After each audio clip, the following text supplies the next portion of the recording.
to join us for day 2 of our meal design workshop. We're very happy to have you here, and we thank you that you took the opportunity to join us for what will be another productive session. Welcome to everyone. I noted at least 2 new persons who were not here on day 1, which was last week Thursday, and I'm just going to ask those, just in case I missed anyone, if there's I've identified 2, but just in case there are more than 2 persons, we're just going to ask you to quickly introduce yourselves. So if you were not here for our first session last week, Thursday, I'm going to ask you to introduce yourselves by indicating your name, the OCT that you're from, and the name of your project. So the floor is now open for any such individual.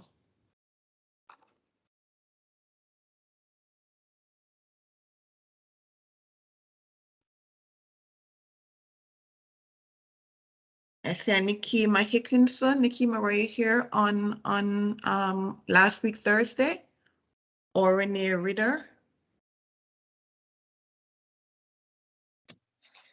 Hi, good afternoon. Can you hear me? Yes, loud and clear. Hi. Yes, my name is Nikema Hickinson, and I represent St. Martin in the OCT. The name of my project is St. Martin Plastic Free by 2023, and I'm not quite sure if I was there for the entire session. I think I did log in, but I'm not quite sure I was there for the entire session last week. Okay, well, we're happy to have you with us today. And Renee Ritter.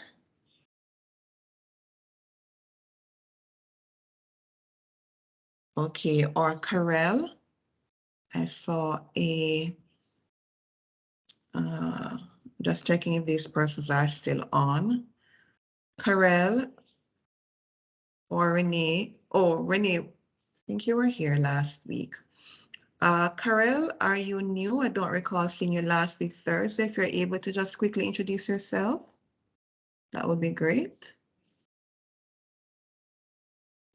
All right, so is there anyone else on the platform who was not here last week, Thursday, and did not get an opportunity to introduce him or herself? Hello, this is Karel. Oh, hi, Karel. Yes, Hi. I participated in the session last week. So Okay. that I'm from Curacao, and the, Oh, okay. the Okay. project we're working on is waste management. All right. Thank you. Thank you so much for opening your mic to just reintroduce yourself. So let's get to the meat of the matter. Are you all seeing my screen? I think I'm going to just reshare just to be sure. For today's session. All right, so for today's session, we will be focusing on the development of the project log frame. Last week, Thursday, we started by doing the problem tree analysis, and we delved a little bit into the solution tree. You also worked on an exercise where you identified from a list of 15 problem statements the core problem, and then we delved into some of the root causes and effects of that core problem. And we highlighted just some key principles to consider when identifying what are your root causes and effects of a particular core problem. So this is what the problem tree would have looked like. I had indicated that the core problem was river water quality is deteriorating. And if you look at all of the causes, you'll see that they can be placed in one of the categories that I had indicated, whether it's a behavioral root cause, or a root cause related to a legal or policy framework, or a root cause related to institutional capacity, or root cause related to lack of knowledge or awareness, etc. So when you look at the various root causes that are below the core problem, then you'll see immediately what I mean. When I pointed out that those are the various categories that you can use when trying to ascertain what the root causes are and where they would fall with respect to a type, whether behavior, etc. And then at the effects level, we're looking at how it is impacting a population or subpopulation within a particular country, how it is impacting a population socially, economically, environmentally, and so on. So this is our problem tree, with the problem being the core problem being casted in the trunk of the tree, the effects being represented at the branch level, and the root cause is being represented at the root cause level. So in keeping with the steps, Marcia, once we excuse have, me for interrupting. Yeah, sure. it's Julia. I just want to let you know that we can see your screen, but it's not in presentation mode, so it's quite small. Oh, So maybe if you thank you. can put it in presentation mode, we will see better. Thank you very Thank you much. so much. Thank you. All right, so all right, so there we are with the problem tree and the various root causes and effects. So once we have concluded our problem analysis, the next step is to generate our solution tree. Some persons call it the objective tree. And as indicated, just quickly recapping from last week Thursday's session. So the objective tree represents what the desired future state looks like once that core problem has been addressed. And to construct your objective or solution tree, all you are required to do is to convert all of the negative statements, all of those problem statements, into positive statements. And this would represent that future desired state if that core problem is addressed. So in this instance, our core problem would become our project objective, and it would be positively worded as river water quality is improved. All of the root causes have been converted into positive statements as well. So you have wastewater treatment meets environmental standards, and all of the secondary root causes associated with that particular root cause have also been converted into positive statements. And once that is done, we have an objective tree which has the effects being referred to as the ends. That's the end result, the ultimate of your project. And below where we have the root causes, where they have been converted into positive statements, we call these the means. These are the means by which your project objective will be achieved. Now, once you have done all of this, another important step within the project design process is to collect relevant data to give you a sense of the severity, the frequency, the impact, and the reach of all of these various problems. So there are a myriad of tools that you can use. The situational analysis is one important element or one important input to that project design. A SWOT analysis is another important tool that you can use. You can also do your stakeholder analysis, do your institutional capacity assessment, and other forms of needs assessment to get the data to really shape and quantify these problems so that it makes it easier for you to ascertain how to scope and focus and target your interventions. So having done that, another important step is to select your preferred intervention. And how do you do this? You will notice that there are various, just from this, going back to the objectives tree, you will notice that there are different clusters or different pathways leading to that objective. River water quality is improved. So to your far left, we have a cluster of interventions that are associated with the quantity of solid waste dumped into the river is reduced. So below that, you'll notice that there are a number of means that are linked or leading up to that particular primary or you could call it a primary objective in the in that respect. Then the second cluster is at the center of this tree. And linked to it at the very top, a number of households and factories discharging wastewater directly into the river is reduced. And below that, we have all of the associated means by which this will be achieved. And if this is achieved, it will help to improve the water quality. The third cluster it relates to, and this is at the far right hand, it relates to wastewater treatment meets environmental standards. And we have below that all of the various means by which this is done. So this can be done. So we'll see 3 clusters.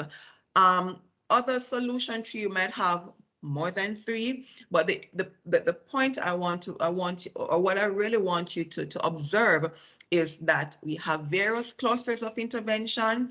And once you have done your analysis, and once you have gathered your data, done your institutional capacity assessment, once you have identified partners that you could work with to address any of these means, then we are ready to do our preferred intervention. We're ready to select the preferred intervention. So when you do that, another consideration that you're making is, you're looking at activities that are similar.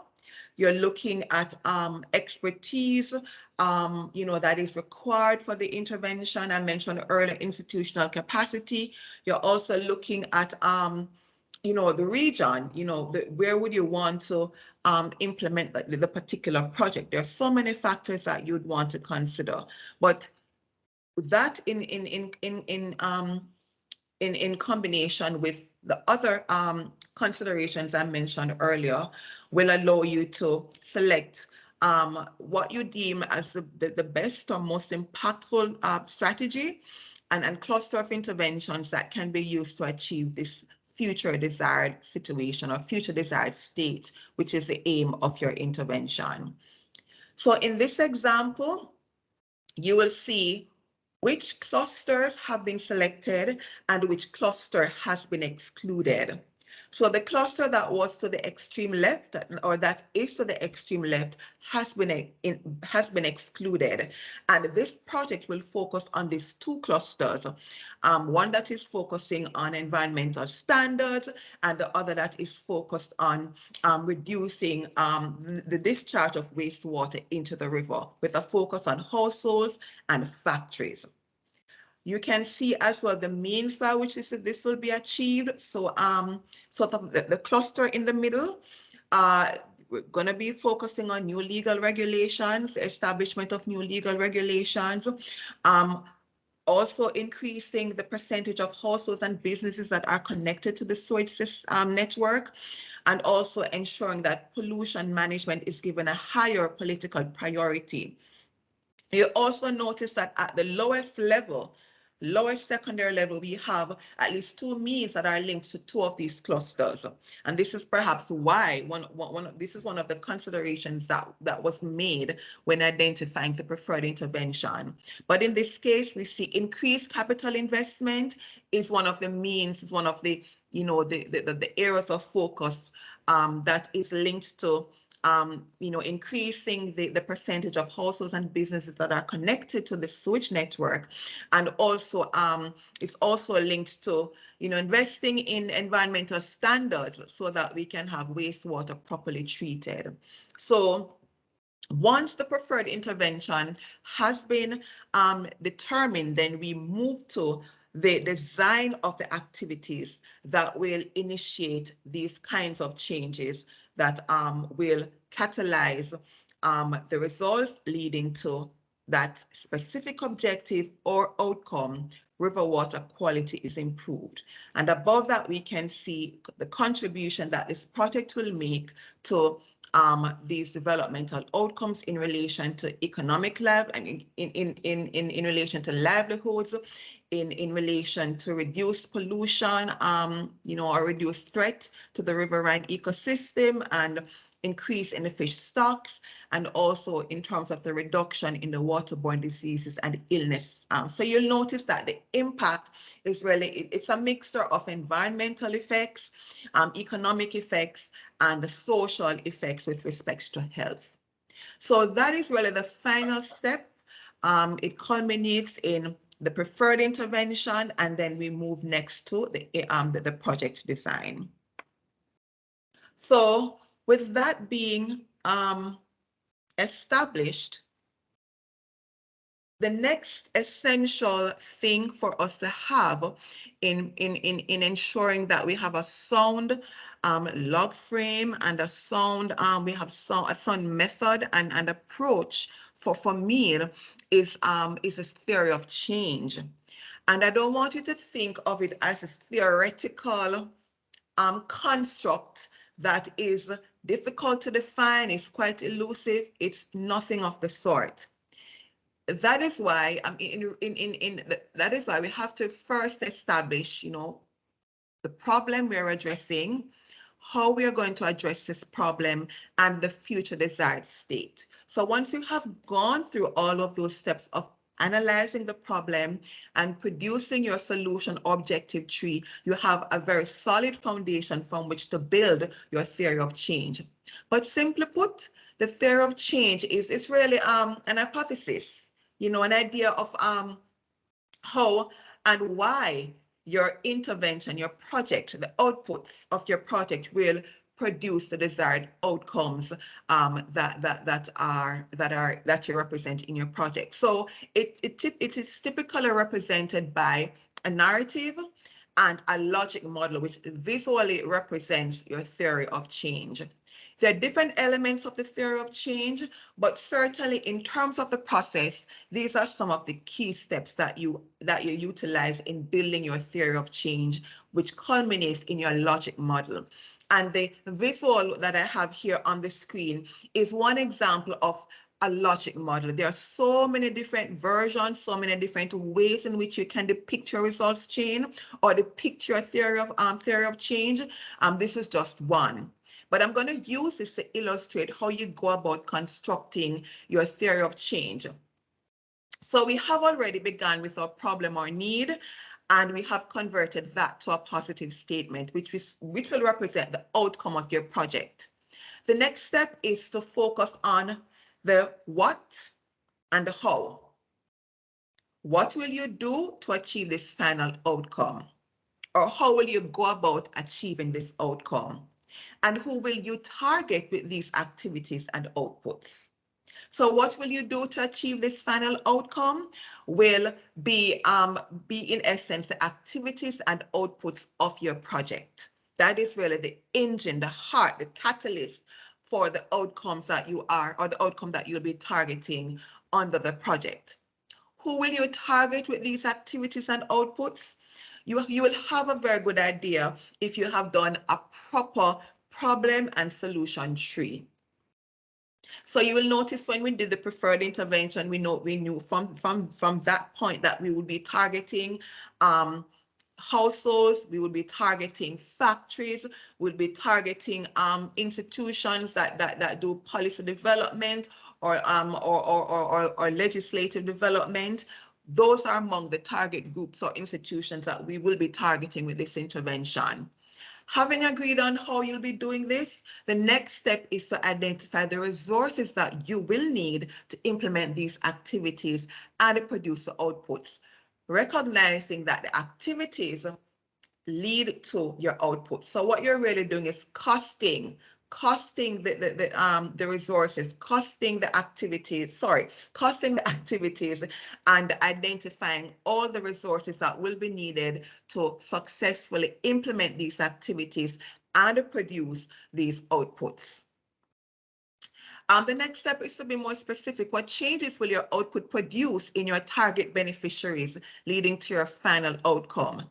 Some of these changes, they can be immediate, so they happen now. So if we're talking about a time frame, some of these outcomes, we can see them immediate. So these are what we call our short-term outcomes or short-term results. Some are more observable within the medium term of the project, and some are more long-term. So once you identify the changes that are intended, then it's very important to position them in terms of the time frame. For For this log frame that we will be going through, you will notice that we focus on the short to medium term results of the outputs that your project produce or generate. So we don't have any intermediate outcomes, but it's very, very important for you to ensure that any assumption that is related to any changes between the outputs and the outcomes are captured in your assumptions to the extent possible. So once you have identified all of these elements and you position them in what we call a results chain, and the results chain links all of the different levels. So it links the inputs to the activities to the outputs to the outcomes, and the outcomes to the impact. And then you connect all of these results using if-then statements. So if we turn our attention to this logic model that is here, this depiction that is here, we can see that the inputs, which is what we need, the resources, once we use those to implement our activities, then we will produce outputs.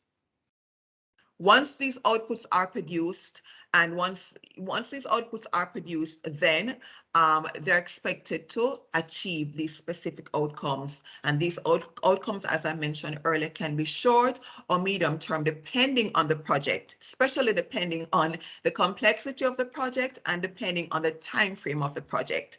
Again, for RESEMBID, because most of the projects are so, they have such short time frame, we encourage you to have one short to medium term outcome. And finally, we have the impact, which is a long-term result that your project is contributing to. A project cannot succeed. It cannot be divorced from the external context within which it is being implemented.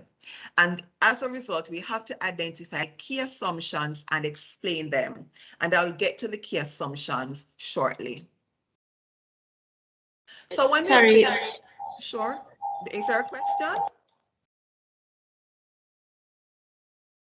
Is there a question? Please go ahead. Yes, I'd like to just get clarification on something before you proceed, please. Sure. On the terminology. I think in your slides before, you explained that the core problem is translated into the objective of the project. So is it that the objective is synonymous with your outcome? Yes. Okay, and therefore your outputs are in effect your various tangible deliverables of the project? Absolutely. Okay, just want to make sure I'm clear on the terminologies. Thank you. You're welcome. You're welcome. Happy for that. Thank you. All right. So once we have an idea of what our project looks like, we can even elaborate it using what we call a results chain. And this is really a results chain. What we have here is a results chain, but I just want to take you through the way you go about establishing the logic behind your project. And behind each results chain is a logic.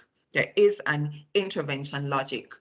The results chain is a causal sequence for development intervention like a project that stipulates the necessary sequence to achieve desired results. And I started mentioning that from the previous slide.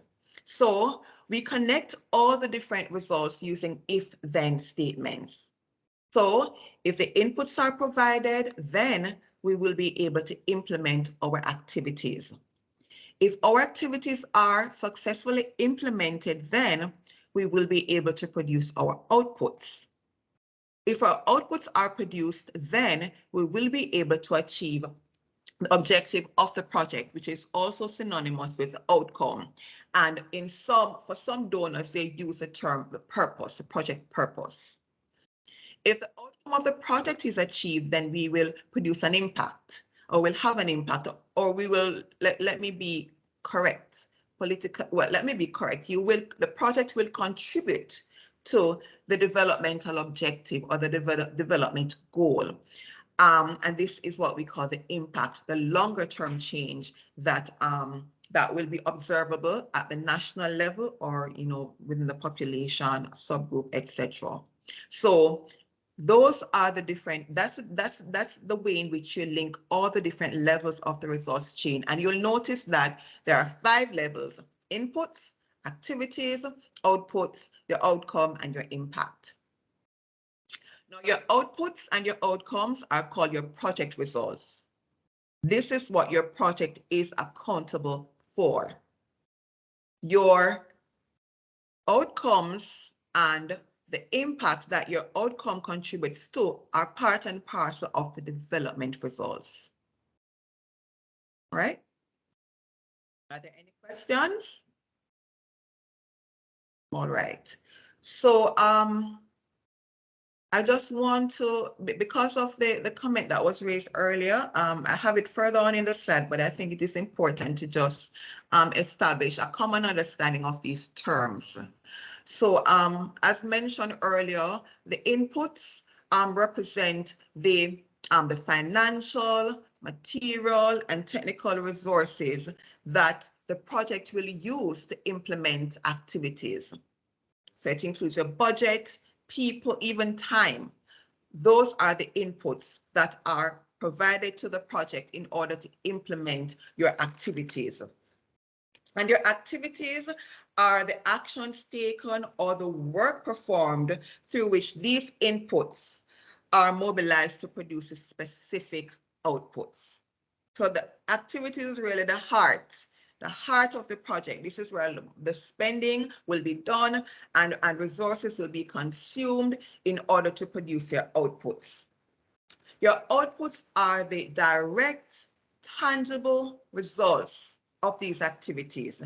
These are within the project's control, and they can be described as the services or the goods or the infrastructure, the policy, anything of that nature that is directly produced by the project, and oftentimes is to be used as a catalyst for the outcomes that are targeted, or the outcome that is targeted by the project.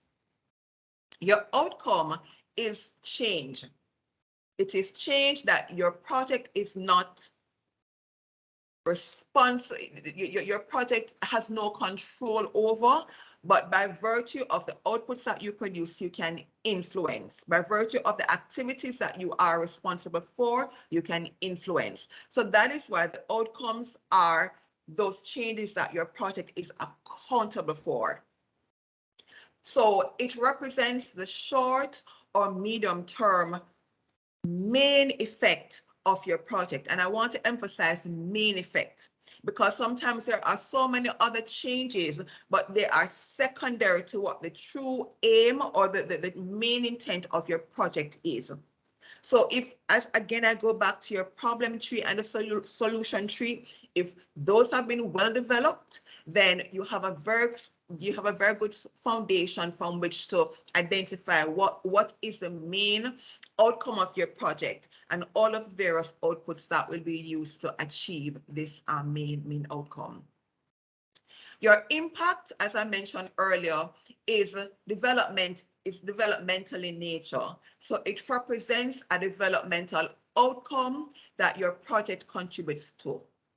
It relies on the actions of other development actors. So whatever other projects or programs that are needed to change the situation in a country, the social, economic, or environmental conditions within a country, it can only be achieved through the efforts of more than one development actors, more than one interventions, more than one programs, more than one projects. So that is why we often say to you that it is not project specific, but it is a result that your project will contribute to. Secondly, it is realizable over the long term, 5 years or more, whereas your project outcomes are, as I said, in the short to medium term. It's normally observable within, as I said, on a national level, within the population of interest, and as such, you oftentimes rely on national statistics, data, or even international data of international statistics to measure this particular result. All right, I want us to look on assumptions. I opted to focus in more detail on assumptions and the other elements because I recognize that it's a challenge for a number of grant applicants to formulate and to even establish. So what are assumptions and why do we need them? Why do we need assumptions? We pretty much live our lives with a lot of assumptions. We make a lot of assumptions. When we plan, in our workplace, in our homes, our personal lives, we make a lot of assumptions. We make some hypotheses about the future. If we plan to spend the weekend at the beach, then we assume that the weather will be sunny and that we can rely on the weather forecast to be correct. We can hypothesize that that is okay, we'll have a wonderful day. Similarly, when we design a project, we make many assumptions. If we are designing a new product, we assume that the customers will want to buy it and they will want to use it. If we design a training intervention, we assume that those who we're targeting with that training will be willing and available to participate in that training. If we plan to carry out a project, we assume that we'll have a budget to cover the cost, or we assume that important stakeholders will support this project rather than oppose it. So there are a myriad of reasons why we will need assumptions. The truth is, no plan exists in the world without assumptions about the future. So in short, assumptions are all those external factors, critical positive events or conditions that have the potential to influence or even determine the success of your project, but which lie outside the direct control of project managers. I want you to know that assumptions are absolutely necessary, or they must hold true for the project to succeed. Very, very important. So you have a project, and from what I shared earlier, you have your results chain for that project, but there are external factors that will impact on the success of your project. Good. So when you seek to identify your assumptions, one of the questions that you can ask yourself is, what external factors may impact on project implementation and the long-term sustainability of benefits, but are outside project management's control? Your answer will be your assumptions. Assumptions are used to link all the various levels of the resource chain. So the level between your activity and your output level must be linked by assumptions. The level between your output and your outcome must be linked by assumptions. Whatever factors that are external to the project that will have a positive influence or that will influence the success of the project must be identified. You are not required to identify all assumptions, however. What we encourage you to focus on are key assumptions, and I'm going to get to that shortly. Once we have formulated our assumptions, how do we weave that into our results chain? We simply say, if the activities are implemented and the assumptions hold true, then the outputs will be achieved. If the outputs are produced and the assumptions hold true, then the outcome will be achieved. And you'll notice that this is putting a little bit more meat on the results chain that I introduced on this slide. So in other words, in case with assumptions, in case the conditions do not hold true, the project cannot succeed. But it is not the project management's response. It's not the project manager's responsibility, because assumptions are out of his or her control. So to make this very practical for you, I want us to look at this example. So here we have two proposed assumptions. Which one do you think is the correct way of expressing an assumption? against the background of, what I shared earlier in terms of it being an external factor, it is expressed positively, it has the potential to influence the success of a project, it is outside the direct control of project managers, etc. Which one of these two options is the correct way of expressing an assumption? A, Parliament might not adopt the new law on plastic ban in case the next elections change the majority. Or B, the new law on plastic ban will be adopted by Parliament. Does anyone want to try? You can drop your responses in the chat or feel free to open your mic and tell me what you think is the correct response.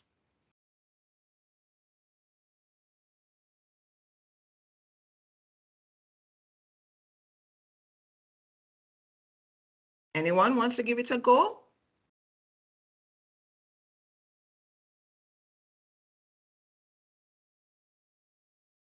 Julia, are there any responses in the chat? I'm Yes, unable we have to. three written answers, which are all B, answer B. Okay. If you agree with B, can you raise your hands? How many persons agree with B? I see one hand. 2, 3. All right. The answer, yes, and I'm seeing more hands. So the answer is, in fact, let me go back to my PowerPoint. Are you all still seeing my screen? Yes, we are. Are you seeing? So the answer is B. You are correct. I want you to notice how it is worded, as how B is worded as opposed to A. So A is worded negatively. Assumptions are always worded positively. So the new law on plastic ban will be adopted by Parliament. What we're saying is that this is a factor, this is a condition that is external to the project. But if it's a project that's but if it's a project that's all about banning plastic, then we then this assumption would have to hold true for this project to be successful. Good. So B would definitely I have be. a quick question. I think because you used the word will and it's an assumption, should it be the new law on plastic ban may be considered at the next sitting of Parliament? I think it's because you used that word will and it's supposed to be an assumption. What am I not seeing correctly? It will be adopted for for the particular. So again, what is missing is information about the level at which this assumption is positioned. But if this, again, going back to the question, that key question, if this is an external factor that will impact on the long-term sustainability of the benefit related to this project, then we have to phrase it like this. There can be no doubt whatsoever. So it will be adopted by Parliament, right? Okay, so like I said, we do not include all. Are you seeing my screen? Are you seeing a slide with key assumptions? Yes, we do. Okay. So as I mentioned earlier, we do not include all assumptions in our log frame. We go through a process of elimination by asking one important question: is the assumption important? Now, the response to that will determine whether or not we keep that assumption or we remove it. So let's begin with the right side. If the answer is no, then we do not include it in the log frame. If the assumption is identified as important, then the next step is to ask this question: will it hold true? Is it likely to hold true? If it is almost certain to hold true, then do not include in the log frame. If it is possible that it will hold true, then include as an assumption. If it is very unlikely to hold true, then it's really going to impact on the feasibility of the project. Good, because remember, it is a factor that has the potential to influence the success of the project. So if it is very unlikely to happen, to hold true, then is it possible to redesign the project in order to influence this external factor? If it is not possible for you to do this, the project may not be feasible. If it is possible for you to do this, then all you need to do is to redesign the project by adding activities or results. Reformulate the project purpose, or in our context, the project objective, the specific objective, if necessary. So that's one way in which you go about identify your key assumptions. You ask the question, is it important? If it is yes, the next question is, will it hold true? If it's almost certain to hold true, do not include in the log frame. It's an assumption, but it's not key. All right. If it is possible, then you include as an assumption, as your key assumption. And if it is unlikely to hold true, then you may want to consider redesigning your project or not doing it at all based on further analysis and testing. So we're just going to do, three, or probably two in the interest of time. But here we have a key assumption. Well, we have an assumption. Is it a key assumption? What is your verdict? So let's go. A community development project approved by the donor for next year includes the following assumption. The project funding will be regularly received. Is this an important assumption? Yes or no? So that's the first question that was pulled from here. Okay. So look at the assumption, the project funding will be regularly received. Is this an important assumption?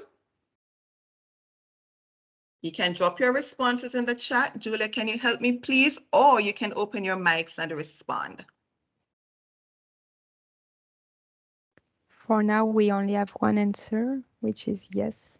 Is Two yes? now. Two yes. Two yes. All right. What about those who agree? Can you indicate by raising your hand? If you don't agree, then you can keep your hand lowered. We had another yes, and we have one hand up, two hands up. Okay. Yes. It is an important Three hands up. assumption. Very good. Very good. It is an important assumption. The next question. How likely is this assumption to happen? A, it is almost certain to happen, or B, it is unlikely to happen. What say you? All you need to put is A or B. The project funding will be regularly received. Are there any responses, Julia? We have one answer B, two answers B.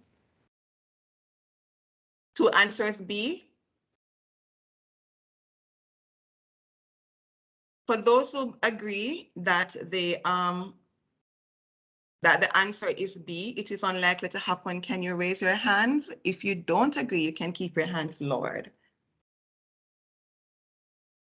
So we have four hands up, and we had in the chat also an answer A, two A's. Okay. The project funding will be regularly received. It is almost certain to happen.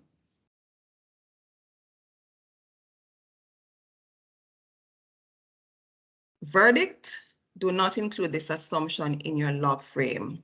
And this is why the log frame presupposes that the project will be funded. Without that, the log frame does not exist. Therefore, this is an assumption that is certain. Okay, we're going to do two others just to ensure that there's common understanding, because like I said, this is observed to be a problematic area. So let's try another one. A cocoa farming project includes this assumption. During the life of the project, the cocoa prices on international markets will increase by at least 10%. Is this an important assumption? Yes or no?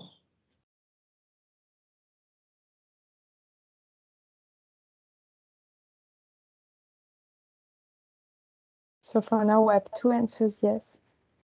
Okay. In the interest of time, I'll just jump to the answer. So it is an important assumption. In terms of likelihood, how likely is this assumption to happen? During the life of the project, the cocoa prices on international markets will increase by at least 10%.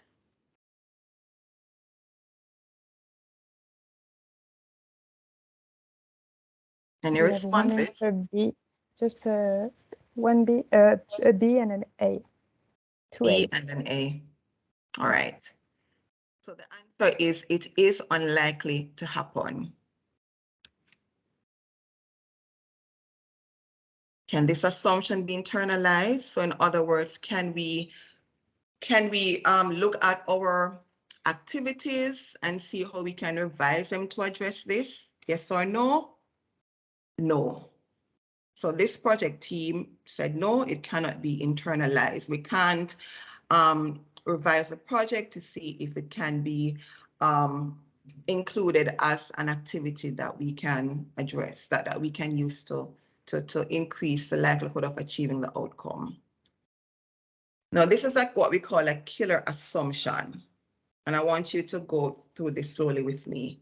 If the project builds on the logic that the cocoa prices will increase by 10% and that this increase in price is just not possible, this means that the project is doomed to fail from its start. The project is not feasible. This is why we refer to this assumption as the quote unquote killer assumption.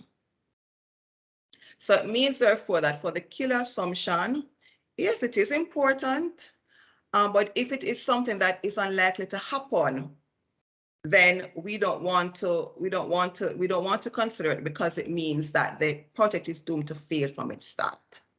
And if it is a fundamental key assumption that must be met, it is absolutely necessary for the project to be successful, then, as I said, the project may not be feasible, especially if you can't craft a new activity or redesign your log frame to include additional activities to address this particular aspect.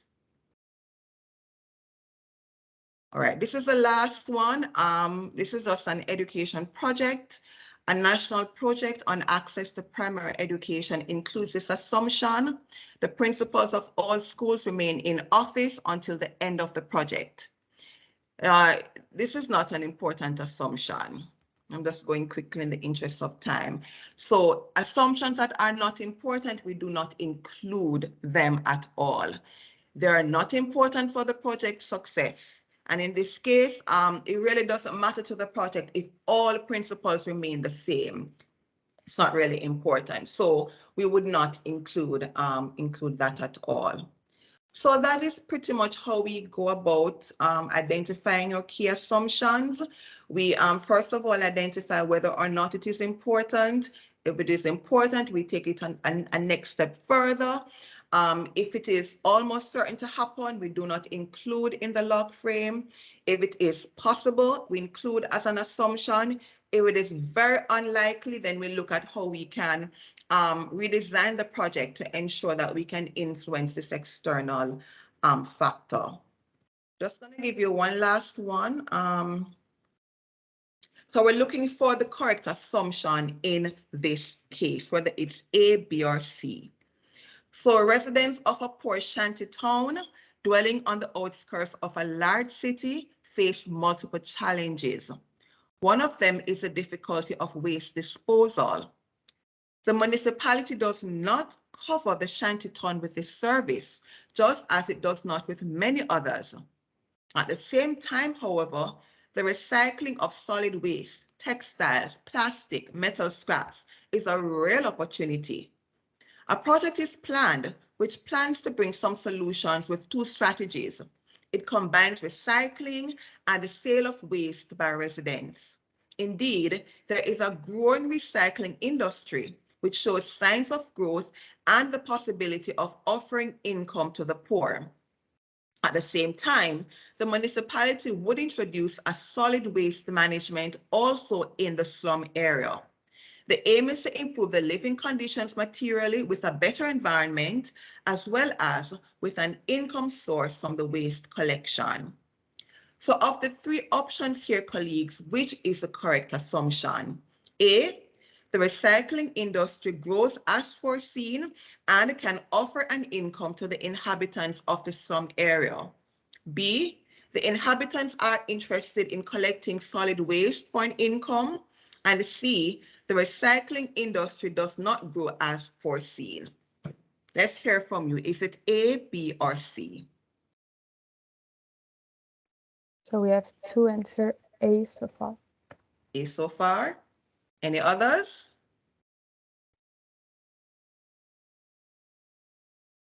If you agree that the answer is A, can you raise your hands, please?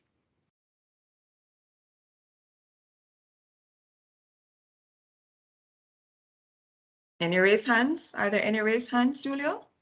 Yes, we have three of them, but two of them were already raised before, so I think they might be questions for agenda Okay. this part. Yeah. All right. So after this, I'll take your question. So the answer is in fact A. Sorry. The recycling industry grows as foreseen and can offer an income to the inhabitants of the slum area. This is a condition that must hold true for the project to be successful. Now for B, inhabitants are interested in collecting solid waste. It is an assumption, right? However, one of the things that you have to remember is that for the project to even be feasible, you'd have had to do this kind of background research or assessment to determine whether or not there's an interest in collecting solid waste for an income. Good? And in the case of C, the recycling industry does not grow as foreseen. That's a killer assumption, and even based on the wording, we would not want to include this negative factor. So in the case of A, this external condition for the project to be successful, there must be growth in the recycling industry, and it must offer this income to the inhabitants of the slum area. This must hold true for the project to be successful. As I said before, this will make more sense to you when we get to the log frame and you're able to see how the assumptions are used to link all the different levels of the results chain. All right, so for those who have a question or questions, please feel free to now go ahead and ask. Julia, can you just manage this part for me, please? Yes, I think we have Alverna. Sure. And Go ahead, Nikima. Alverna.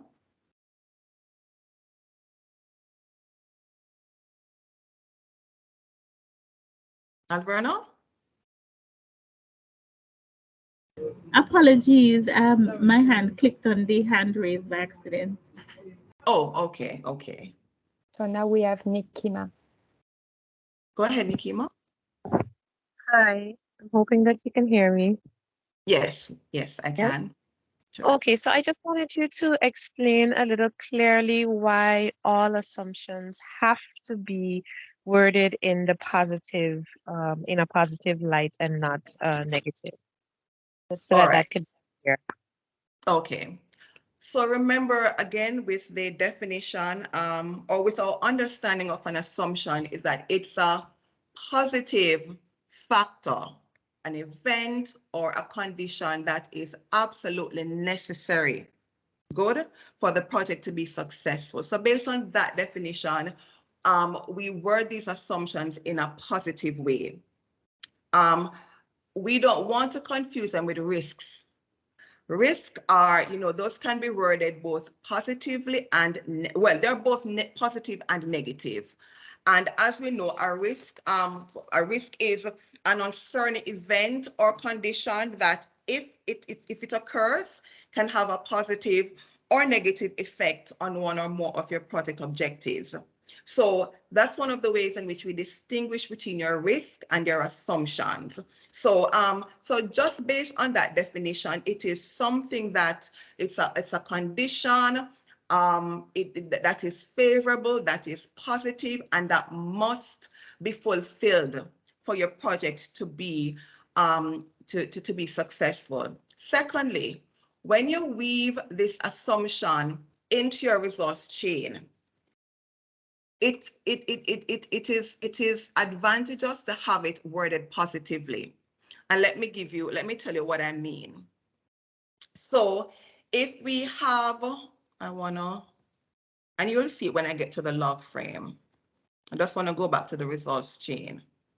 So just using this example, if training activities are implemented successfully, or training activities are completed, and we had what would follow the and would be the assumption, So if these activities are implemented successfully and this assumption holds true, and of course we would state what the assumption is positively worded, then this output will be achieved. That's the other reason why we word these assumptions positively, because of how we weave it into the results chain. But like I said, when we get to the log frame, you will see in a more practical way what this means and why we have to write it in this positive way. Bearing in mind too that with risks, we often associate our risk with something that has, it can have a negative effect on the project. The assumption is supposed to be that condition that must hold true for the project to be successful. So hold strain with me. All right, so once you have conducted your analysis of your assumptions, the only assumptions that should remain, Martha? yes, I'm sorry, We have yes. another question. Sorry. Sure. Thank you.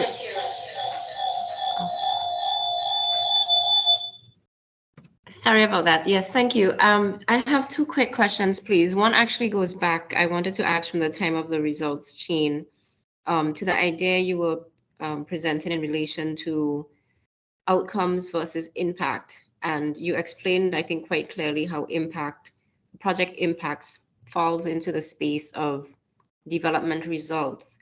But I was a bit unclear in relation to the outcomes because it was in that overlapping space between project results and development results. So I just wanted you to, maybe I missed it in your explanation, to just quickly explain again in relation to the outcomes, whether they fall with project results or development results, or maybe somewhere in between. And then the second question I have is going back to that last case study we just looked at in relation to the assumptions. I was actually thinking that B could potentially be an assumption, which is that the persons in the community are interested in collecting the waste. And then you said that this is something that you should have actually determined as a part of designing the project, which I would agree with. But I'm also thinking that in some cases, it might not be possible or feasible for some reason or the other to actually get that kind of background data, but you might still have what might be a interesting or exciting project idea. And I'm wondering then if there's scope in some projects to have sort of a feasibility phase built into it where you would explore these sort of basic assumptions to determine whether you can then move forward into full project implementation. So those are my two questions. Thanks.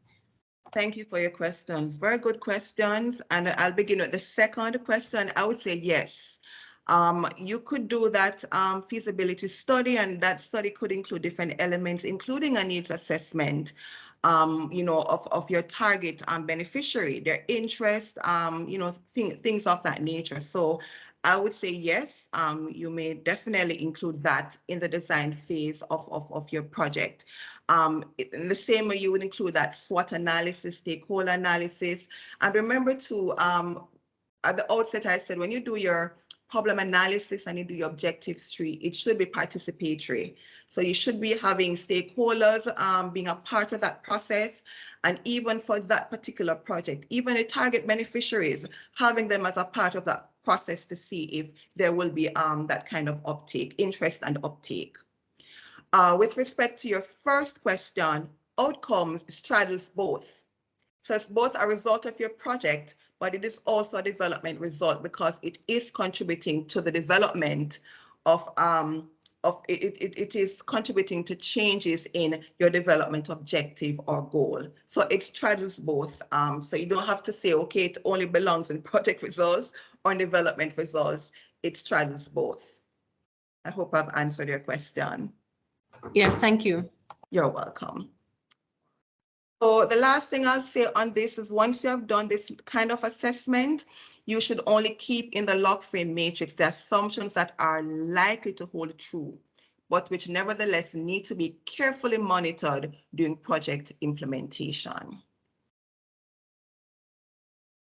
So this is an example of a case study, and I'm introducing it at this point because it is going to form the basis for our log frame. So the Ministry of Sustainable Development and Management in Country X has recently introduced a policy to promote environmental conservation in the tourism and hospitality industry. A preliminary situational analysis revealed that the rapid growth of hotel resorts in the region has had a negative impact on the environment over the last decade, including A, depletion of energy resources due to high energy consumption, B, increase in water consumption by 30%, C, natural habitat and biodiversity loss and soil erosion as lands are cleared for the construction of hotel resorts, and D, generation of tons of solid and liquid waste, which is sometimes discharged into the sea, leading to increased pollution. The ministry has contracted Sustain to design and implement a 12-month environmental vocational training program in the tourism sector, specifically in large hotel resorts. Sustain is an NGO working within the environment management field for over 10 years. Its work focuses on reducing the harmful effects of man-made practices on the environment through education and training for sustainable tourism. The implementation of the environmental vocational training program across the sector will strengthen the capacity of hotel staff to improve environmental conservation practices, ultimately contributing to the preservation of biodiversity. So this is a case study. The previous slide gives you a sense of what the core problem and its effects, the core problem is and what its effects are through this preliminary situational analysis that has been done. And we also get a sense of what the government has done to help to address this problem. Here we see now the elements of the project.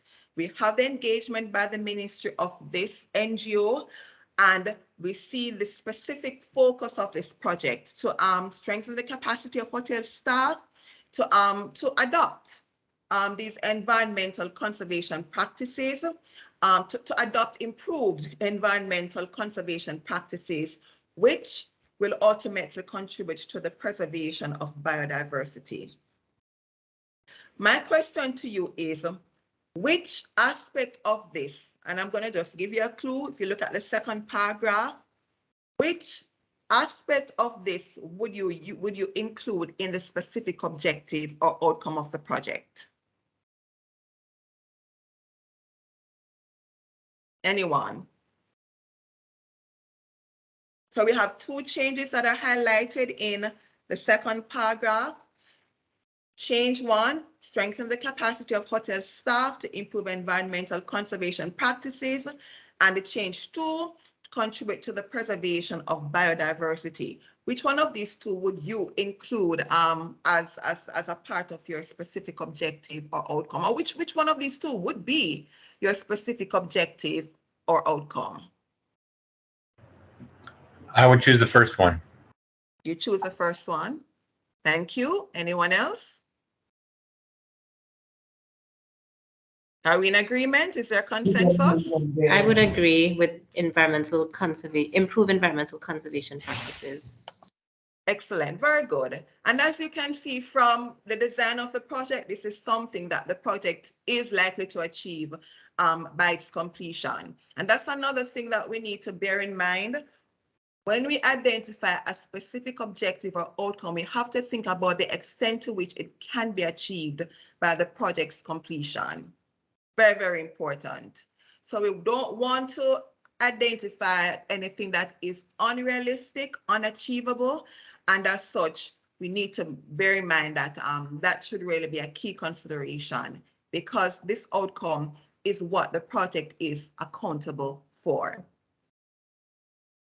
So this is the logic model, or a portion of the logic model for this project, and I'll show you the theory of change for this project shortly. So 2 outputs have been identified. You'll notice that there are those 3 levels here, in keeping with the levels in the log frame template that you would have been using. The level that's missing here is activity, and that's normally included in your activity matrix. But for this example that is representing the project that I just introduced to you, there are 2 outputs that have been shared in this session. So the output 1, on-the-job vocational training in environmental conservation practices provided to hotel staff, and output 2, public education campaign on environmental conservation implemented in target hotels. I want you to notice that the way these outputs are written are in keeping with the definition of an output. It's a direct, tangible,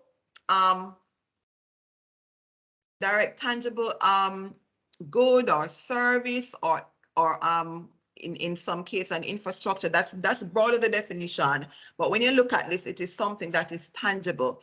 The training that is provided to the staff, the campaign, these are things that are produced directly by the project, right? And which we can even link to the project's budget. So once these outputs are produced by the project, then this outcome will be achieved, and that's improved environmental conservation practices in the hotel industry. If this outcome is achieved, then it will contribute to the preservation of biodiversity in country X. So those are the 3 main levels that I'm really emphasizing at this point. The other thing I want you to notice is how these results are worded. The outputs are worded as if they have already been completed. So on-the-job training provided, public education campaign implemented. They are not written as activities. Activities would be implement public education campaign, etc. That's how an activity with the will be written in that way. Output is written as if it has already been produced. The specific outcome is written using change language, and you'll notice that the change is at the forefront of the specific objective. So in this case, improve is the change that this project is focusing on. And the subject is the environmental and conservation practices where in the hotel industry. Your where could be a geographical area. You could also, if your project is targeting a particular set of beneficiary group, then you would have to include that as well. If it is talking about institutional capacity in a particular sector, or related, or it's related to a system that has been introduced and the related outcome, then it has to be specified in that way, so we know what the change is, the subject of the change, where the change will be observed, or in who the change will be observed, so it makes it measurable. So that is a very, very, very simple logic model for this project. And this is how, if we were using the results chain, we would say if these outputs are produced, then this outcome will be achieved. If this outcome is achieved, then it will contribute to the this overall objective. What's missing from this? Our assumptions. We can't assume that these results will be achieved divorced from the external factors, what is happening in the environment. So when the theory of change is developed, it has the results chain, but it also has all the assumptions that must hold true for the project to be successful. So I'm going to take you slowly through this with the first part, which is really the if-then, in keeping with the results chain. So if the project provides on-the-job vocational training in environmental conservation practices to hotel staff in the hotel industry of country X, and the assumptions at this level hold true, and if a public education campaign targeting guests and other visitors is implemented in selected hotels and the assumptions at this level hold true, then the hotel industry in country X will benefit from improvements in environmental conservation and efficiency through the wide-scale application and adoption of measures to conserve energy and water and reduce waste. Important for you to note, once the outcome has been achieved and the assumptions at this level are fulfilled, the project will contribute to the achievement of the overall objective/impact, which is the preservation of country X's biodiversity. Now, in our theory of change, we have to establish the results from your the heart of the project activities, but more so focusing on the outputs of the project and all the how those outputs lead to outcomes and how those outputs lead to the outcome and how the outcome contributes to that overall objective. That must be clearly established when you do your theory of change. But importantly too, you have to include the key assumptions. And these are three of the key assumptions that were identified. So one, the hotel industry is committed to going green, that is, financing the implementation of environmentally sustainable measures and ensuring an enabling environment. Two, staff are allowed and available to take up the environmental conservation training and mentoring. And three, hotel guests are motivated to support the hotel's environmental conservation programs. Now, where these are located in that log frame, I'm going to share with you shortly. But what I want you to glean from this is the elements of the theory of change. It must have that logic that says, okay, if these outputs are produced, then these outcomes will be achieved. And it also must show or identify the key assumptions that must hold true for the project to be successful. So now we're going to look at the log frame. And for this, I'm going to just take you through the template. We're going to look at the definition of the elements of the log frame, and then we're going to look at how the log frame has been used to represent this project that is the case study. So a log frame is pretty much a management tool. It's also a project design tool. It's really used for a number of purposes, but at the heart of it is it's used to organize the components of your project into a hierarchy of logically linked objectives. It defines the indicators to track the accomplishment of these objectives. It specifies the sources or means of verification for each indicator, and it considers the external assumptions and risks. Some log frames actually have the risks, but we're focusing today only on the assumptions that affect project success.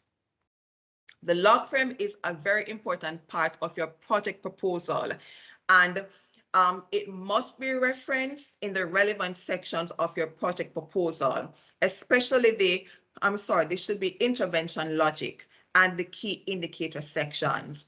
What I've been observing is that sometimes you have key indicators in the proposal that are not the same as those in the log frame. There must be that congruence between what is in the log frame and what is in the project proposal.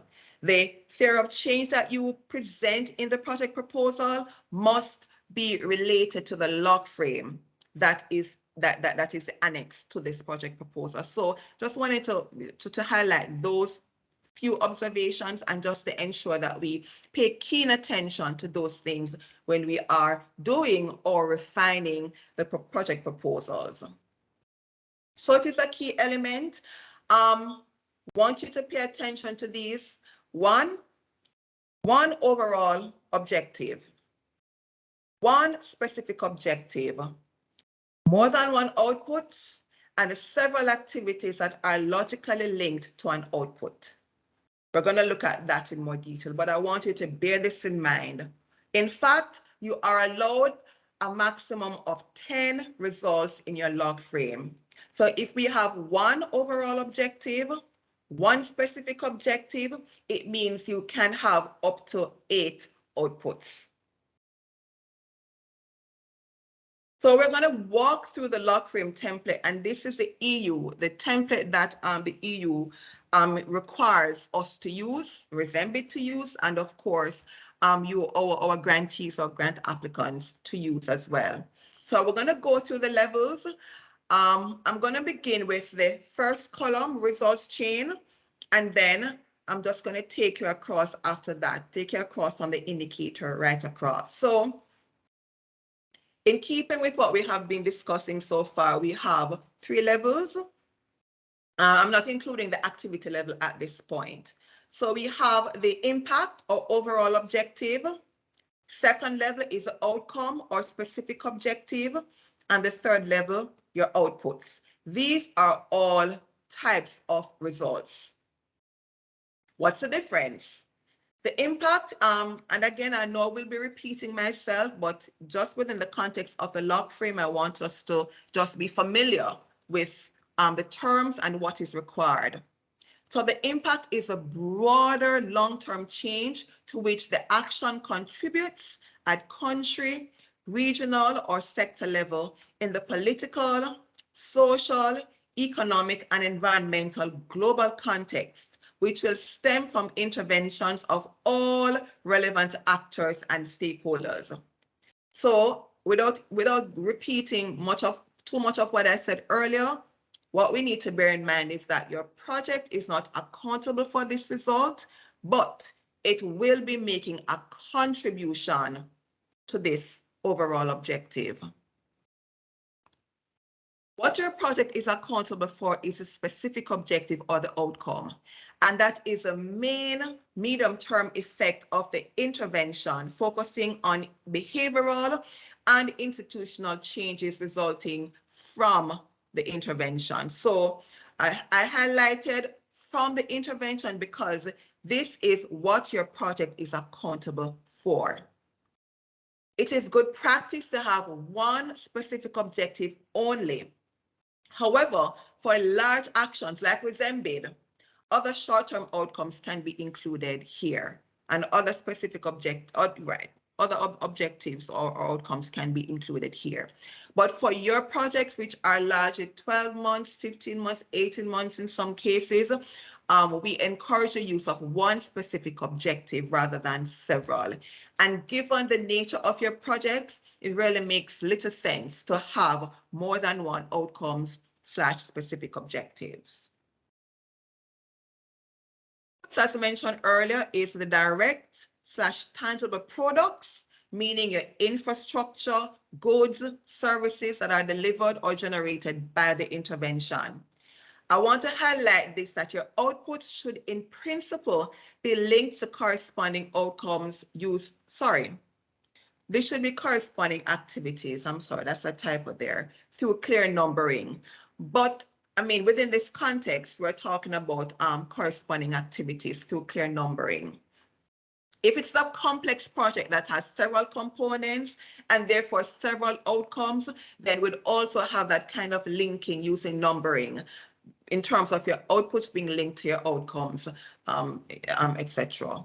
So those are the 3 levels of results that you are expected to provide in your log frame template.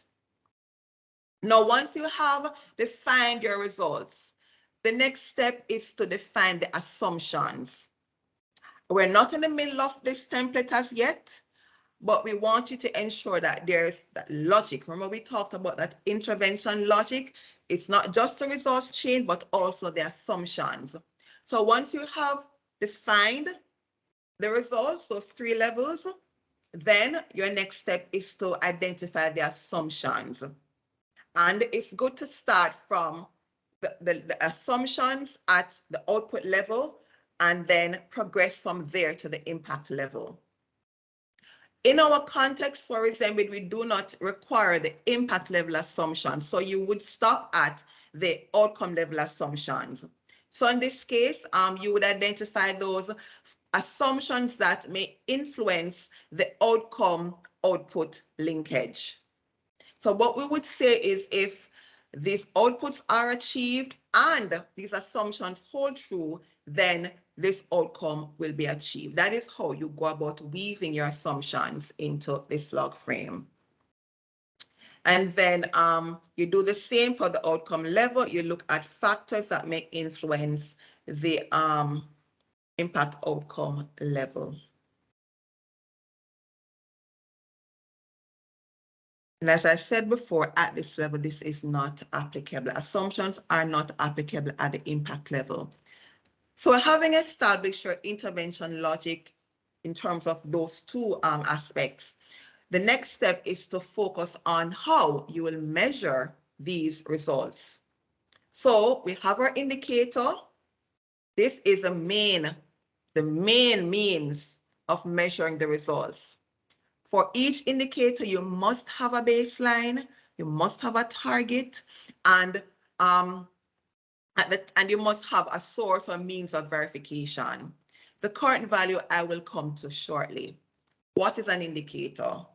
I've seen a lot of indicators that are not written in keeping with this definition, so I just want to stress the importance of your understanding what an indicator is and how to write one.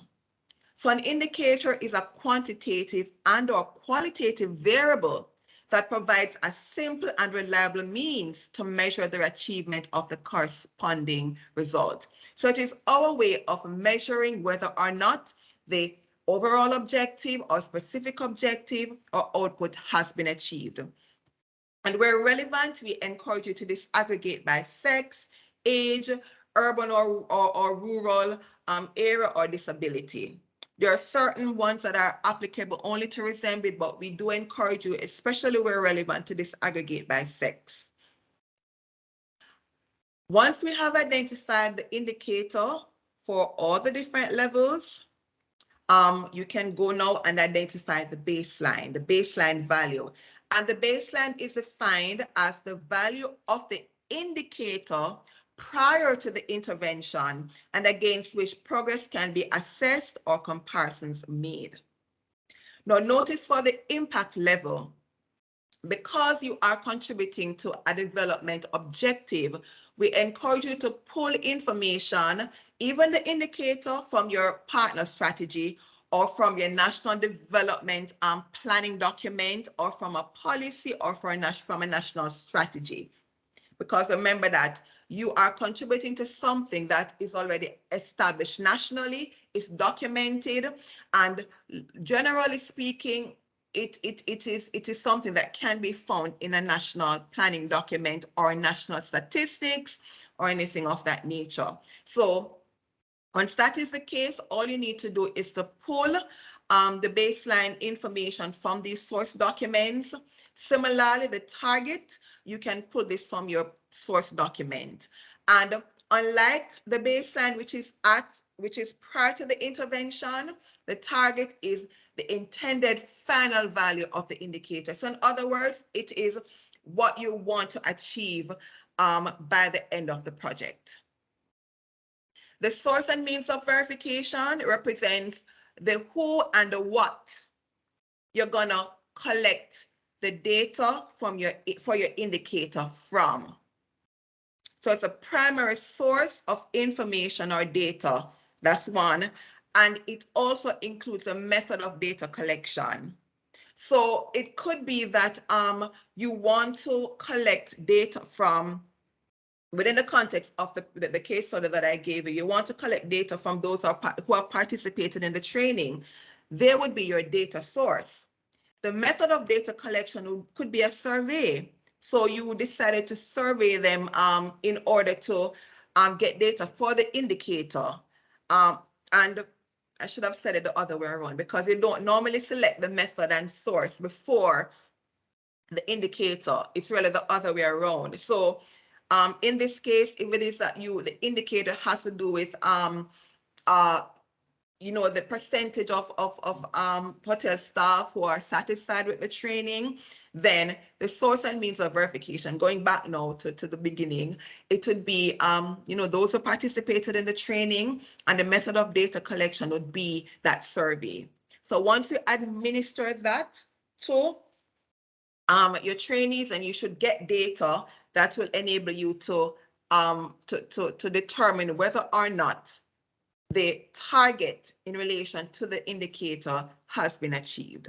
So to kind of put everything together so that it makes sense to you, if we take that indicator as an example, percentage of hotel staff are more satisfied with the training, baseline would be 0, because it would be prior to the intervention. No training would have taken place as yet. The target would be, perhaps we're targeting 75%. 75% of those trained indicating that they're satisfied, then you would have that as your target. And your source and means of verification would be, your survey administered to hotel staff participating in training. So that is your source and means of verification, and how it is linked to the other elements of the log frame. But that was just for the impact level. But bearing in mind these definitions, we would apply them to the outcome level as well. So we'd have the baseline for the relevant indicator for that outcome, we'd have the target, would have the source and means of verification. Now, what is the current value? Now, when you prepare your log frame, you would have nothing here. The current value is only included when you submit your interim and final reports. That's the only time you'll be populating this particular column, so you will leave it blank. At the output level, the same definitions obtain. But there are a few things I want to emphasize, and I'll come back to that again at the very end. When it comes to the baseline and the target, we want you to have the reference year. What do I mean by that? We want you to have the year in which the baseline data was collected. We want you to have for the target, the month and the year when you expect this target to be achieved. This is very, very important, especially for the target, because this is how we know we're able to time when the results for your project will be achieved. And it also precludes us asking you to prepare an indicator tracking table, which is required by some development agencies or donors. So once you provide in your target, not just what, but by when this target will be achieved, then it makes it easier for us to track and to monitor and to see whether or not the target is being achieved by by that deadline. So that's the other thing I just wanted you to bear in mind.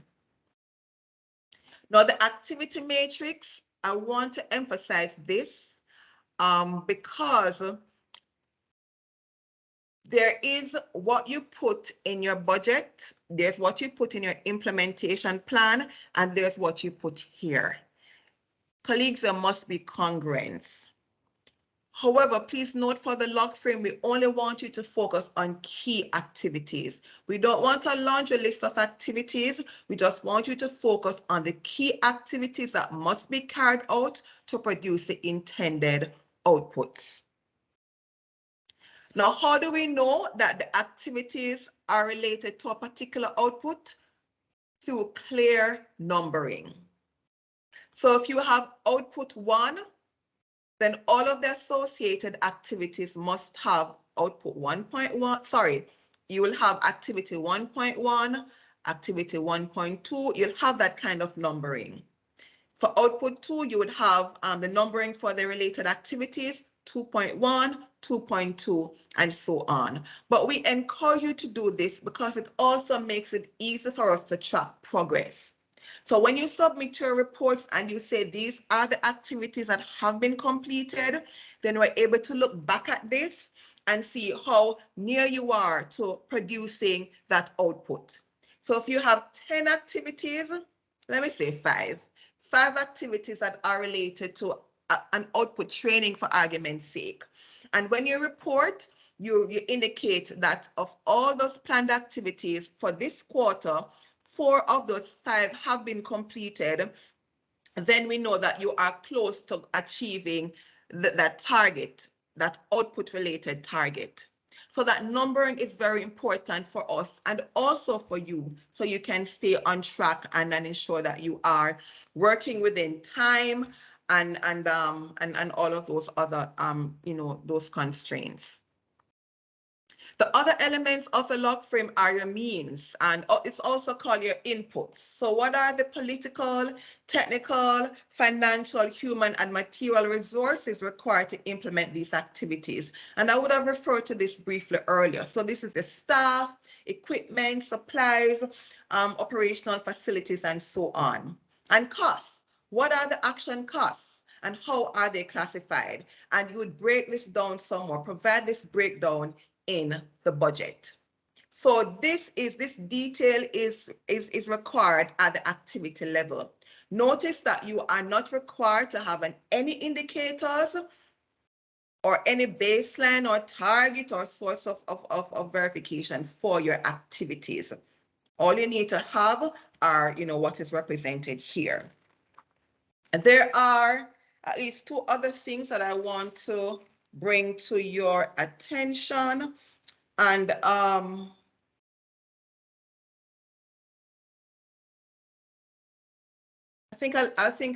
share that. Oh yeah, I can see it here. So you will see in your log frame as well, what we call precondition or starting conditions for the project. And these are pretty much the conditions which are stipulated. It can be stipulated by the donor or the development agency, but it is something that the grant applicant, the grantee, or even the beneficiary country they're required to fulfill before the project is allowed to start. That's really in fact what that represents, what that means. So these are just the conditions that must be met prior to the start of the project. And these are often stipulated by, as I said, the donor or whoever is providing that funding. They normally require these conditions. So just a quick activity to break the talking based on the definitions I provided. So to which level does each of the following below belong? So we have input, activity, output, outcome, and impact. So train the members of the Fisheries Cooperative Society in accounting. Is that an input, activity, output, outcome, or impact? Please drop your responses in the chat, or if feel free to open your mics and speak.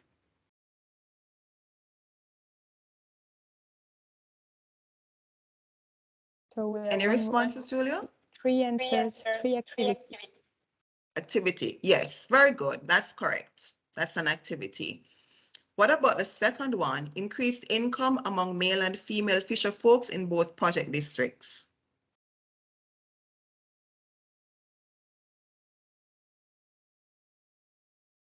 Input, activity, output, outcome, or impact.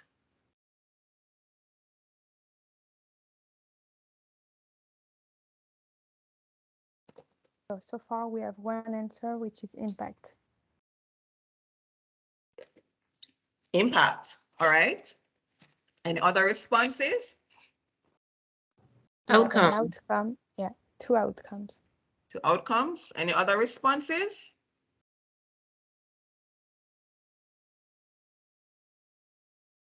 All right, thank you. This is an outcome. All right, this is an outcome in relation to, and the clue is there, the project districts. That's a clue. It's very focused. 12 staff member. What's that? Input, activity, output, outcome, or impact. We have a few inputs. All right, any other responses?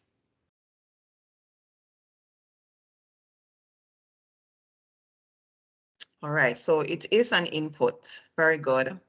The next one, media campaign on improved waste disposal practices implemented.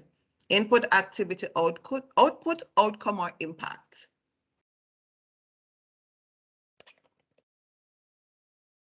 Output. Output.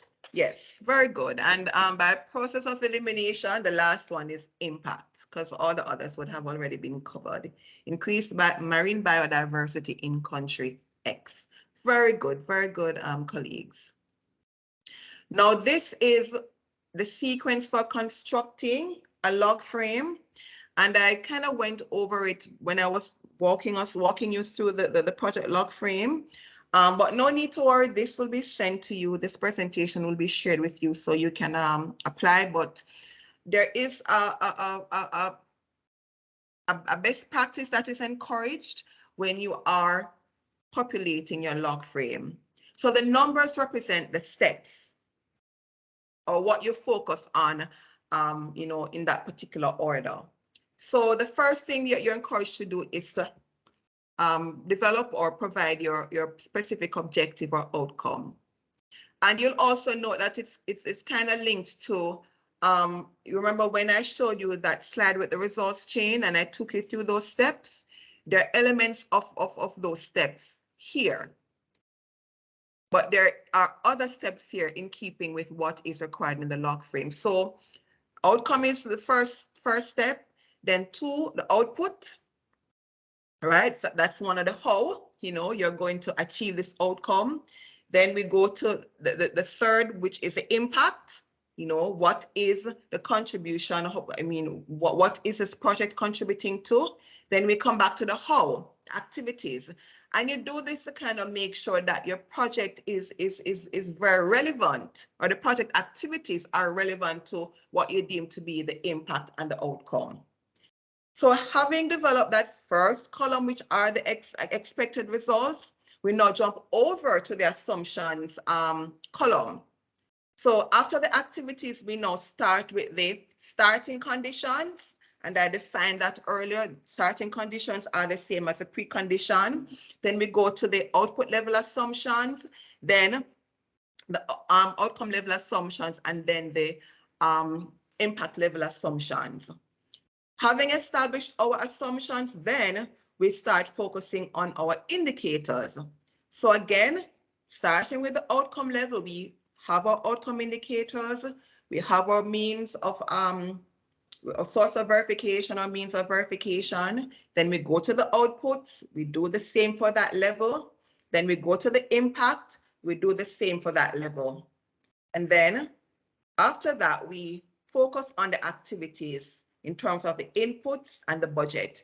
And this is important. It's important to kind of sequence it with this coming at the end, because by this stage, you'd have had a sense of the inputs that are required and how much funding would be required. So that's a sequence that we encourage to kind of add that kind of structure and logic to your log frame.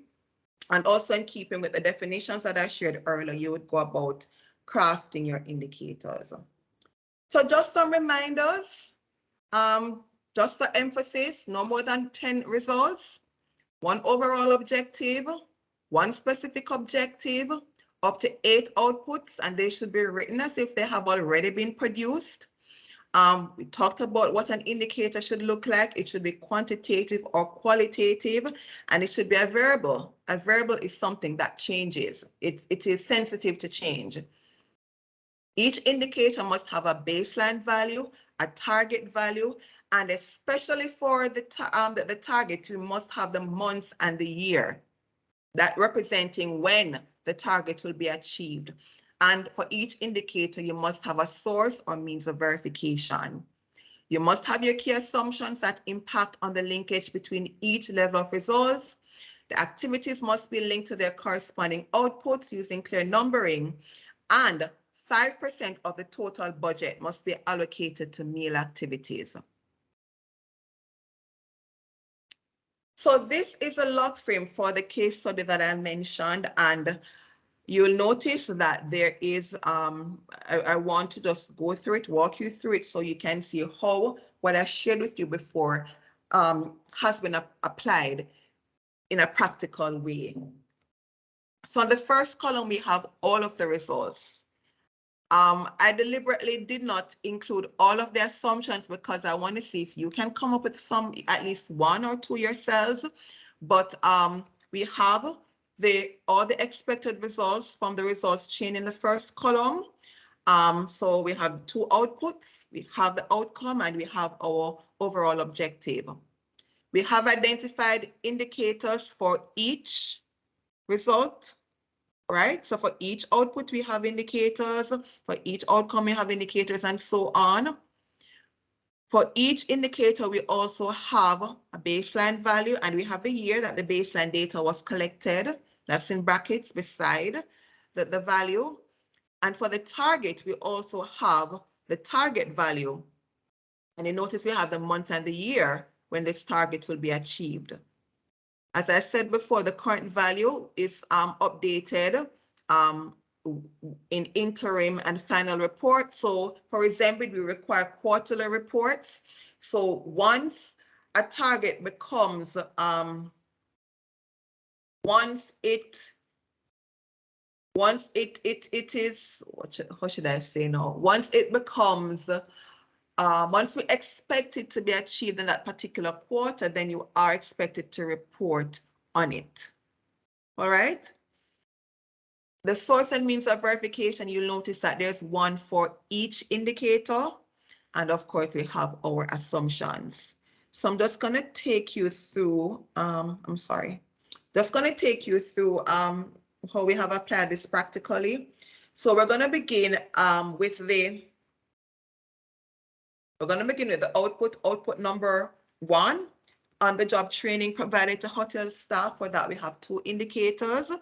We have number of hotel staff trained in environmental conservation methods. Prior to the project, there was 0. So this was 2021. The target is 100 hotel staff by June 2022. How are we gonna track this or measure this indicator? By using registers maintained by the training entity and reported at the end of the training. The second indicator, percentage of hotel staff who are satisfied with the training received. I would have referred to this example earlier. One of the things I want you to notice, colleague, is that the unit of measure is consistent. So whatever is a unit of measure in the indicator is the same unit of measure in the baseline and the target value. So for the output indicator example that I just gave, the unit of measure in the number of hotel staff trained, etc., is number, right? Just a count of hotel staff. So the baseline value would have the same unit measure, which is 0, well, a count, and the target value 100. So there's no 100% or 0% or anything like that. We're maintaining consistency. However, for the second indicator, the unit of measure is percentage. So we would expect your baseline value to also be a percentage, in this case, 0%, prior to the start of the project, and by the end of the project, 75%. Let's look at the outcome indicators. Another thing, colleagues, your indicators must measure all dimensions of the result, because this is what we're using to verify that the outcome has been achieved. So all dimensions of the outcome must be measured. So oftentimes, especially if it's an outcome, one indicator might not work. You might need more than one. Good, but we do encourage you to not have, we do encourage you to keep it minimum. So we won't expect to see 4, 5, 6, 7, 8, 9, 10 indicators. Only indicators that are needed for measuring the outcome are required. So for this particular indicator, the outcome indicator, for this particular outcome, we have two indicators. We call them our outcome indicators. Percentage of hotel staff applying environmental conservation practices in targeted hotels. A baseline survey was done, and it revealed that 5% of hotel staff was already doing that. But the project is targeting 50% of hotel staff by March 2023. And we're gonna use a survey to collect this information, and this will be reported. The findings will be reported in an evaluation report. The second indicator, number of hotels that have adopted environmental conservation measures. The baseline that was done identified only 2. The hotel wants to have 6 by March 2023. And we're going to be tracking that using surveys, and the findings will be reported in evaluation reports. I want to go to the impact level indicators. Now, what I want you to notice is that they're not project specific. So tons of solid and liquid waste generated by the tourism sector is not project specific. It's not in the remit of your project. Water consumption per capita in the tourism sector is not project specific. This is national. All right. So the baseline, of course, we will be collecting this information from where the statistics exist, if it's a national document, if it's a report. In this case, it is the Carbon Hotel and Tourism Association's annual report. So we have a baseline value that was taken from this report, and the target value was taken from a relevant source document. It could have been a sector plan for the tourism sector. It could be the National Development Plan, which would have this target that is to be achieved by 2023.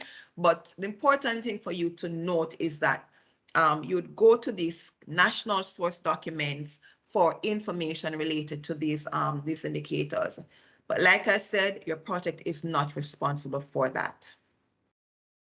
The last thing I want to mention as we wrap up and before we go to Q&A is our assumptions. So this is how we weave them into the log frame.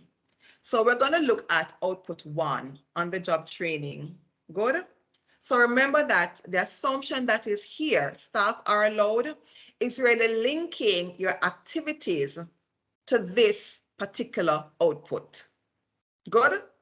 So how we would say it is thus: if these activities are completed and this assumption, staff are allowed and available to take up the environmental conservation training and mentoring, is fulfilled, then on-the-job vocational training in environmental conservation practices will be provided to hotel staff. So broadly what you'd have been familiar with is if these activities are implemented and this assumption holds true, then this output will be achieved. That's what broadly that's really the narrative that you're familiar with. But when you apply it now to the log frame, you fill the slots with the specific assumption and the specific output that it is related to. Now we're going to look at the assumptions linking the outputs to the outcome. So this is how we go about coining it. If these outputs, meaning these two outputs, are achieved and 1, the hotel industry is committed to going green and hotel guests are motivated to support this conservation program, then there will be improved environmental conservation practices in the hotel industry. In other words, then this outcome will be achieved. So that's how you go about weaving your assumptions into the log frame. I'm going to ask you to identify another assumption. Tell me where you would place that assumption, whether it would link the activities to the output level or the output level to the outcome level. Anybody, go if you want to give it a try and just tell me, just propose another assumption that we could use.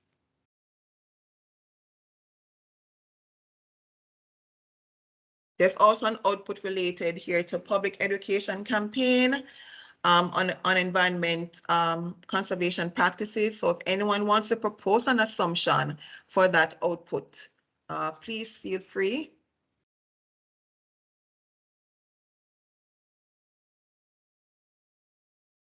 Anyone wants to give it a go?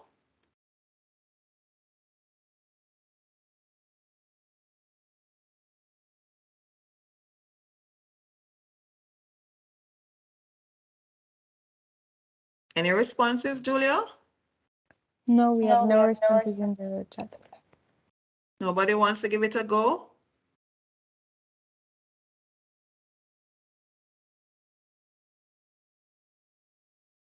Okay, so we have one answer in the chat, which is liquid waste affects the biodiversity. Liquid waste affects the biodiversity. So the person who's proposing that assumption, can you just elaborate on where would you place this assumption and why do we need this assumption to hold true for the project to be successful? I would place it in the first box under assumptions because the overall objective is to preserve biodiversity, and it will only be successful if the liquid waste actually has an impact on the biodiversity, which likely is true, but we don't, it doesn't like go from A to B straight there. So that's why I thought the assumption is needed. And where would you place this assumption? In which levels would you be linking? Activities, output to outcome. Remember, the impact level is not required. Okay, I don't know. I can give a stab to output 2 on public education campaign for an assumption.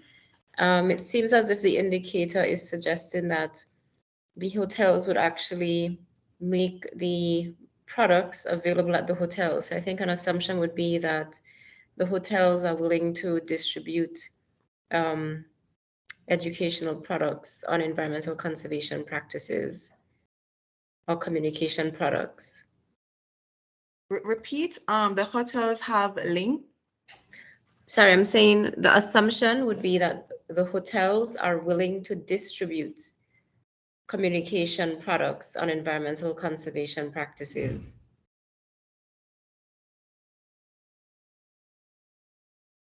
All right, the hotels are willing to distribute communication products on environmental practices.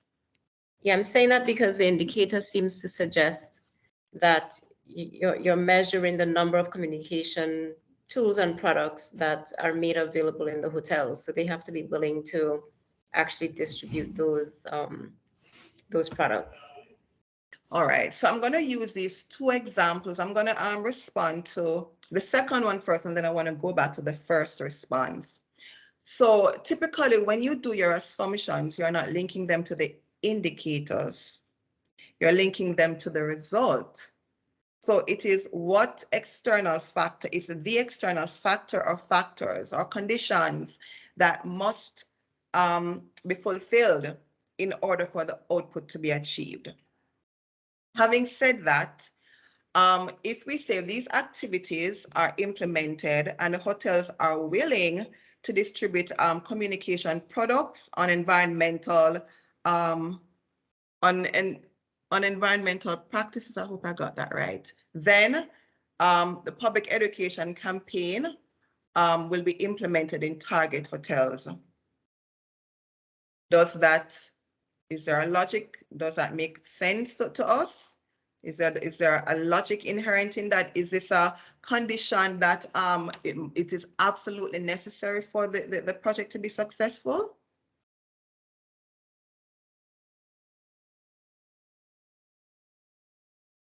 So the hotel must be willing to distribute these products.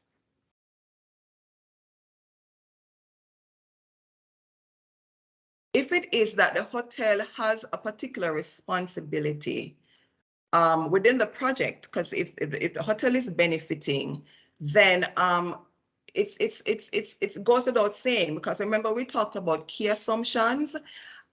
We're only focusing on key assumptions. So if the hotel is in a partnership with a project to support the project in whatever way, even in terms of distributing communication products within the hotel or to guests or what have you, then if that is needed for the achievement of this public education campaign output, then we wouldn't necessarily include it as a key assumption.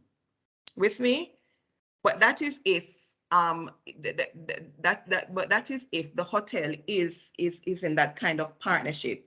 If that is not the case, then it's going to be something that is outside of the control of your project manager, and therefore we would include it. So it all depends on, you know, what are some of those preconditions that have been met, what are some of those agreements that are in place, you know, what is there, what external factors have you considered or even addressed in order to ensure the project is successful?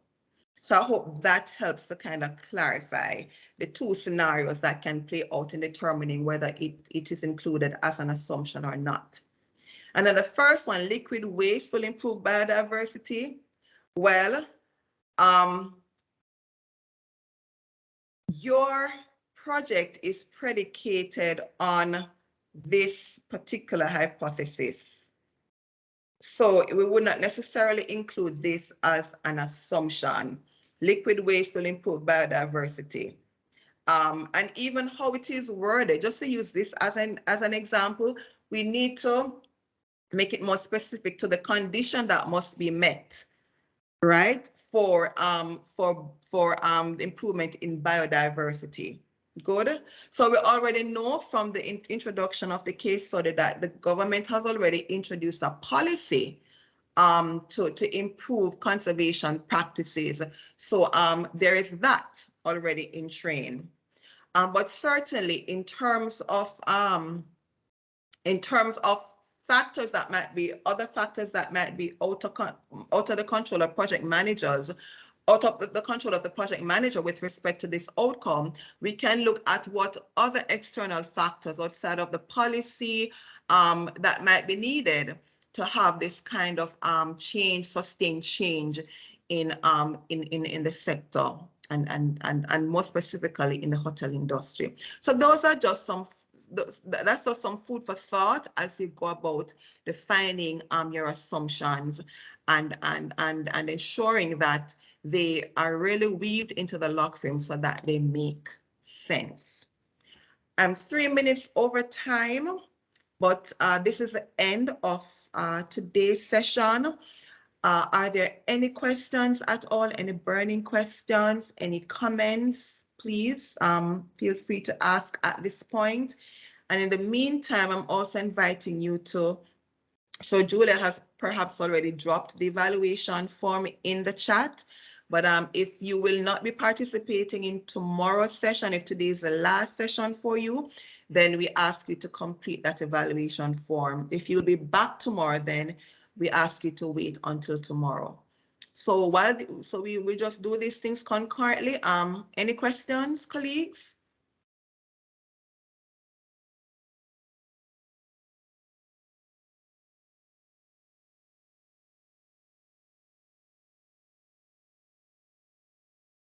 Angela, your hand is up. Please go ahead.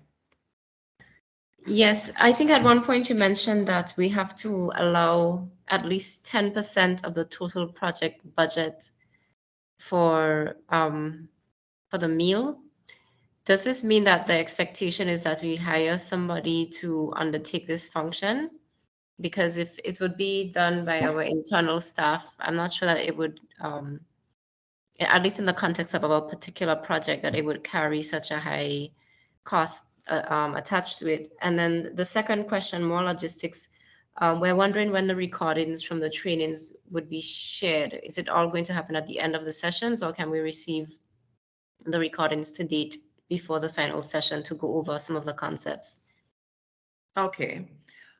So Julia, are you able to respond to the second question, please? Sorry, could you repeat? I The, didn't hear you. the question about when the recordings for the session will be available, preferably Yes, as so soon as this possible. will depend. Yeah, it has to go through our communication team, and then it will be. So I guess that next week it will be available. We will maybe wait to have the 3 sessions completely done to send them all at once to those interested. So I guess next week, early next week, to be on the safe All side. right. All right, thank you. And just to say that we can certainly share the PowerPoint presentations ahead of the recording so you can review.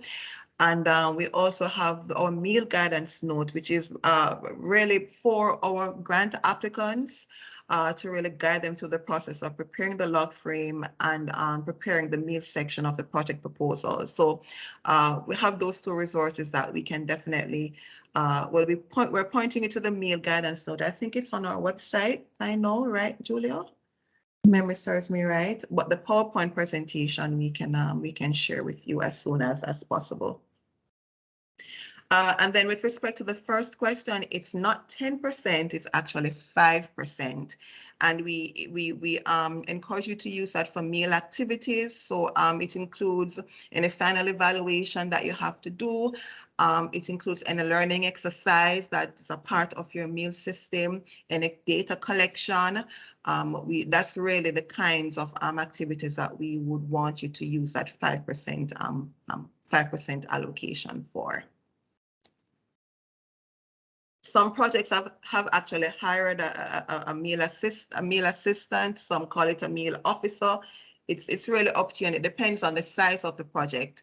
In some instances, because of the nature and the size of the project, meal activities can be integrated into the job description of a project officer. So it's all up to you, but we just want to ensure that there is that allocation that's made for meal activities, because you must report, monitor, evaluate, and report on the progress made under the project and how it is performing. All right, are there any other questions? Going once, going twice.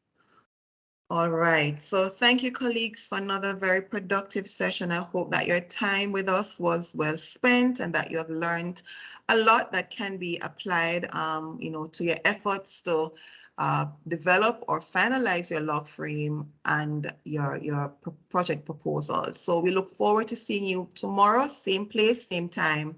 Please enjoy the rest of your afternoon.